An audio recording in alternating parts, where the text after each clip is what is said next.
Already 2 blouse కుట్టేసి ఉన్నానండి ఈ model. ఇది మూడో బ్లౌజు. ఇంకోటి ఆర్డర్ ఉంది, అది కూడా స్టిచ్చింగ్ చేయాలి.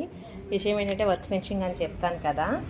ఇది బ్లౌజ్ కుట్టేటప్పుడు చూడండి, ఈ లైన్ అనేది కరెక్ట్గా వచ్చేలాగా ఎలా స్టిచ్చింగ్ అయ్యిందో. ఈ లైన్స్ కలవడం అంటే కష్టం అండి. ఈ లైన్స్ కూడా కలిసేలాగా 2 పార్ట్స్ పెట్టి తీసినప్పుడు లైన్స్ కలవడం అంటే చాలా కష్టం. జెంట్స్ వర్క్లో బాగా కుట్టేవాళ్ళు షర్ట్లు కుట్టినప్పుడు ఈ లైన్స్ ఈ ఫార్ములా అయితే పాటిస్తారు. సేమ్ అదే ప్యాటర్న్ అండి ఇది. వర్క్ ఫినిషింగ్ చూసారా ఎంత బాగుందో. ఇదండి వర్క్. ఓకేనా. ఎల్బో హ్యాండ్ అయితే ఇచ్చాను, కట్ వర్క్ ఇచ్చాను. కట్ వర్క్ వచ్చింది, దాన్ని కట్ వర్క్ని స్టిచ్చింగ్ చేశాను. కీ హోల్ అండి. కీ హోల్ కూడా పేపర్ క్యాన్వాస్తో తిప్పి డబుల్ లైనింగ్తో స్టిచ్చింగ్ చేశాను. ఇలా ఈ క్యాన్వాస్ పెట్టి నీట్గా స్టిచ్చింగ్ చేయించడం వల్ల ఈ హోల్ అనేది కరెక్ట్గా ఫోల్డ్ అవ్వకుండా కరెక్ట్ పాయింట్లో నీట్గా ఉంటుందన్నమాట. ఓకేనా. ఇదండి వర్క్ ఫినిషింగ్.